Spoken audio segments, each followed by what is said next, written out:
Super Mario Galaxy, released all the way back in 2007, a revolutionary title that redefined the franchise and is my favorite game of all time. And don't say it's nostalgia, because that's not nice or true. That's slander. It is not. In the 15 years since release, it has cemented itself as one of history's greatest games, still played and beloved to this day. The idea of a Mario Galaxy 2 was hyped from the very first hints of announcement. Fast forward to 2010, and upon release, it reviewed even better than the original. Mario Galaxy 2 is easily one of the best games the Wii has to offer. No, scratch that. It is the best game the Wii has to offer. It's so good that it's difficult to imagine where Mario could possibly go in the future. But that's hardly your concern. With more stars, power-ups, better refined platforming, more post-game content, and an increased difficulty. So, why do we still remember, talk about, and make video essays on Galaxy 1, but everyone, even Nintendo sometimes, forgets that this game exists?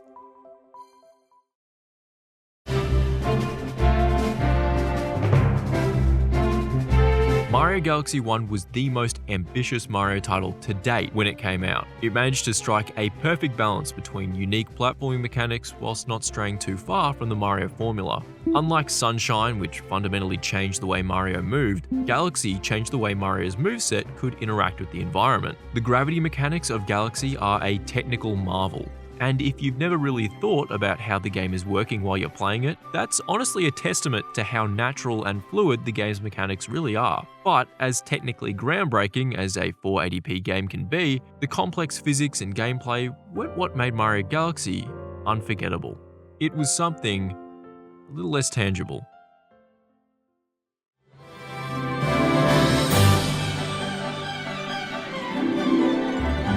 Galaxy 2 released 3 years later and immediately crowned a worthy follow-up. Another slamming soundtrack. O is for orchestration, greater variety of levels, power-ups, gameplay. A slightly better two-player mode, more content, and an increased difficulty led multiple outlets to claim that the sequel had eclipsed the original. It's a little space pun for you. Galaxy 2 sold a little less than the OG, but it was still an overwhelming success. Young Kerm played the game through, and I absolutely loved it. Apart from the perfect run, I can't do it. I can't fucking do it. Where some segments in the original felt a little janky or unrefined, the sequel essentially was a more polished and faster paced Galaxy 1. And when I say faster paced, I mean it. This game does not let up. It's one level after another. No breaks, no waiting, no change-up, no curveball. Nothing but fucking gas. In the years since, I've gone back and played Galaxy 1 maybe 7 or so times, especially during physics class in year 10. Shout out the end of year exam, I completely nuked that thing. So how come I revisit Galaxy 1 so often, but Galaxy 2 was left behind? The same love and reverence just isn't there. Many just leave it at a yeah, it was a good game, and nothing more. For freaking Pete's sake, Nintendo didn't even bother to include it in a collection of Mario's best 3D titles. Then again, this was also just a massive cash grab. So, why did we forget Mario Galaxy 2?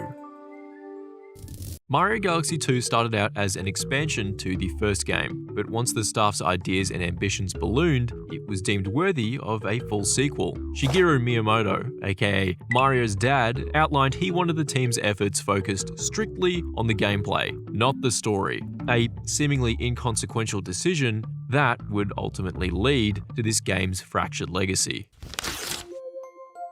Galaxy 1 often featured a peaceful moment or two in a good amount of its levels, something to offset the upbeat platforming and give the player some time to breathe and reflect on where the journey had taken them, spotlighting the infinite galaxies and distinct planets, many of which have become icons in their own right. With Galaxy 2, this was almost entirely removed in favour of a faster pacing. Often, stages feel more linear and shorter than its predecessor, with less focus on exploration and atmosphere and more on creating a concise series of challenging obstacle courses. Not that the levels lacked theming, but instead of it feeling like you're exploring a brand new planet with its own ecosystem and wildlife, it kind of just feels like you're jumping around an obstacle course that was built for you. A very fun obstacle course, just one that feels a little less natural. The environments are generally a lot brighter, less saturated than the original. The levels lost a bit of their depth, but the surface was far more polished. The game's pacing clearly wants to deliver as much entertainment as it can and as quickly as possible, primarily at the expense of those slower, quieter, and more atmospheric moments the original was known for. Listen, if you really want to know how much this game's story and atmosphere were neutered, it's a straight-up 2D storybook retelling of the first game, with basically no changes. Aside from almost entirely removing fan-favorite character Rosalina, who was introduced in the first game. Are you serious? Another most egregious change was to the hub world. Galaxy 1 featured the Comet Observatory, complete with multiple different rooms, power-ups, and characters. It felt lived in, not necessarily realistic, but grounded in the world of the game. Having to trek from one side to another may have taken a while, but you quickly learn its shortcuts and secrets and rarely ever felt like a chore. On the other hand, Galaxy 2 features a giant floating Mario head, which was the logical next step, of course. With a handful of distractions, but far less atmosphere and personality, it was built for utility. Similarly, the different rooms are replaced by a linear map, which makes accessing different worlds far quicker. The tighter focus on gameplay and getting to it as soon as possible makes for a fantastic video game to play. But in doing so, as an experience, Galaxy 2 lost much of what made the original so special. Yoshiaki Koizumi didn't grow up on video games. In fact, the first he played was Super Mario Bros. 2 at the age of 21 on a Famicom he borrowed from his friend. He attended the Osaka University of Arts as a film student. Originally wanting to make movies, he applied for a job at Nintendo anyways. Beginning his career in the early 90s, he worked his way through the ranks at Nintendo on games like Majora's Mask and eventually becoming the director of Super Mario Galaxy. With this in mind, it's easy to see where Mario Galaxy got its cinematic quality. And I'm not just talking about its cutscenes. Everything from the live orchestral score to its art direction and lighting, God bless 2000's bloom effects. Even with Galaxy's many contrasting stages, the vast expanses of space are always a focal point in this game. Being able to look up into the skybox and see a countless amount of stars and other planets, it makes you think of the countless varieties there could be on the other planets you haven't been to yet.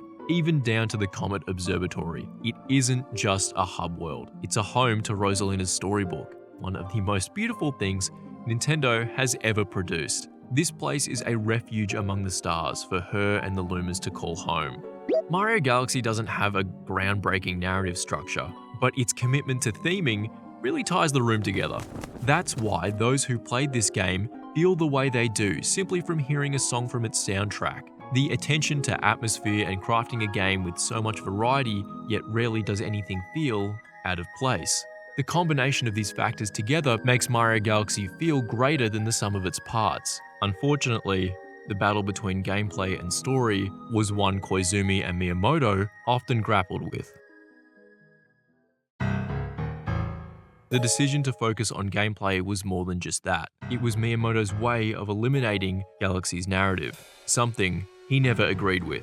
During an interview before release, when asked about the role the story played in the sequel, Miyamoto said, "I put a stop to that at the beginning this time." Koizumi wasn't the director of Galaxy 2. With that came the game's themes, its underlying motifs, and its direction. Mario Galaxy 2 was a great game, and it will be remembered as such. Galaxy 1 feels more raw, more original, and this stemmed from more than just its gameplay, more than its soundtrack, more than its power-ups, and more than its boss fights. Galaxy 1 is more than something you just play, it's something you feel. Once a game is over, and it's all said and done, rarely is it the gameplay that sticks with us. Our memory favors emotion more than it does platforming precision. So in the end, nostalgia may actually be the reason we forget Galaxy 2, because the reason we remember Galaxy 1 is the feeling it gave us. So there you have it. What do you guys think? Why isn't there that same reverence for Galaxy 2? Let me know below. I'd love to hear what you guys are thinking.